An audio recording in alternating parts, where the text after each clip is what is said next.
That's been fun. You know, one of the things that in talking with your boy Sammy is just the. I Bro, think are we not boys? Why is it just boys with Sammy? Like, am I getting news that I'm not boys with you guys? you're out with Kipper You're and no I. longer You're friends now with just a Sam friend. Yeah, okay. Good to know. All right, good to know. You know, Sammy said the other day, he just said, you know, boy, it'd be nice to miss Morgan Rielly a little more. Yeah. Like just a little. You're not buying into the fact that maybe Morgan's not as needed as we first thought. Buddy, I'm on that. I've been on that train for quite some time. I had Morgan Rielly in trade. Like, there's no trade machine for the NHL like there is in the NBA. ESPN.com has this site where you can just go and you can try to salary match and see if the trades line up and if they work. And I've been working on Morgan Rielly trades, as Sam knows, for quite some time. Yeah. It's weird because when he signed that deal, it felt like such a sweetheart move for them. And clearly he offers more value than Connor Timmins, right? Yeah. But it was interesting. Yesterday's not a fair game, too, because it was just such a cave-in. Like, every single player looked amazing. So it's hard to evaluate guys in that way. But, yeah, just seeing those two guys together just felt fine. They haven't missed him in the lineup. Sandin and Liljegren have clearly taken a step. Mm-hmm. And if you're just talking about ways that they could allocate money moving forward, look at what Sandin can do on the power play. Look what he's looked like over the stretch of play. If they had to get fully healthy right now and you had to remove him from the lineup, okay, clearly Morgan Rielly's better than Rasmus Sandin, but this was always the case when they were talking about re-signing him is, what do you have within your organization to replace somebody? Is he $6 million on the cap better than Rasmus Sandin? I think that's the question. Morgan Rielly's good. I'm not going to ever say that the guy's a bum.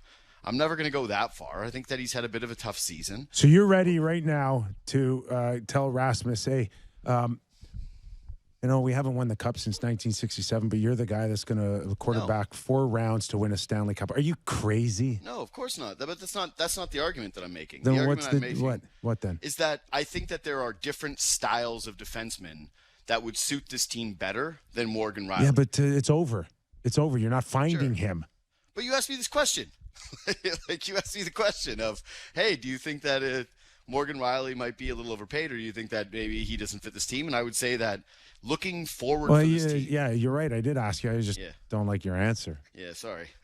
So that's usually going to be the case. Yeah, they're in an all-in season, so clearly they're going to load up as much talent as possible.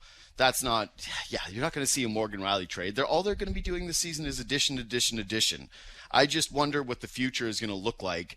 Like, what do we think the salary cap is going to be next year? Up $1 million? Up a little bit more than $4 that? million?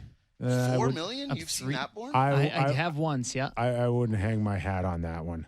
Okay. Couple, though. I thought that it was going to be 1 or 2 to start, and then we were going to start to see some fairly sizable jumps. But that was the plan. Bettman came out at some point and was overzealous, I think. Yeah. Right. Guess what, though? What? Bettman ain't the guy who's in debt $500 million. It's the players. Yeah. That's tough. True. That is true. I just do wonder, man, it's impossible not to have questions about the Leafs now and in the future, but if you're getting this picture now and it's informing your information for later and your salary cap doesn't go up a whole lot, and Austin Matthews is going to absolutely break the bank in order to keep him. William Nylander looks like he's going to break the bank in order to keep him. TJ Brody's contract is going to come up. You're going to have to make decisions on the 2 young guys because they're only on little bridge contracts. I do wonder what the future is going to look like for somebody that, when he signed that deal, felt like he was going to be a Leaf for his entire career. And so now the things that are going positive, not to bring it back to this year solely, but looking at things that are good so far this year, are you a believer in the things that are making the team look good without Morgan Rielly, which is the goaltending? Like, Matt Murray looks like, the guy who won Stanley Cups. Has he done enough so far to make you a believer? Today on the show, I talked about, you guys remember when we learned about symbiotic relationships and it was the alligator with his mouth open and that little bird that cleans its teeth? And the alligator doesn't eat that bird because they're helping each other, right? The bird gets food and the alligator gets his teeth cleaned. I don't know if that's real, but it might have been. But I'm pretty sure it is. There's definitely fish that clean other fish. Let's use that example. No, this isn't off the rails. And a Tweety bird in this story. I'm going somewhere with this, all right? You guys are the judge, and you're going, all right, wrap this up. I feel like that's the blue line and the team defense with the goaltending right now. It's an awesome team to be the goalie of. You don't think that Jack Campbell's looking at this going, well, that would have been nice? Or Freddie Anderson's looking at this after his entire tenure with the Leafs saying, that's what you guys are doing now? Thanks. But also that those guys are playing better than the Jack Campbells and the Freddie Andersons did. Well, maybe not at their absolute peaks, but so far this tandem has just been an awesome 1-2 punch. But yeah, they have to make a couple of good saves every single night, and they're not letting in stinkers. And so the question remains with Murray, can he stay healthy? Like, McKee and I feel the same way, and I'm sure the two of you do as well. Whenever somebody goes barreling into Murray's net, or he needs to extend himself a little bit too much to make a save, you start to wonder, oh my God, is this the time? Is this it?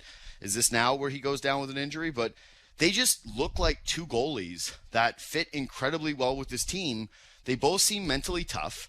They both have big-time pedigree, and neither of them is letting in bad goals. So, yeah, I think that I'm believing in it. I don't know what it would look like if they were playing behind old Leafs blue lines, but with this team, the fit looks perfect.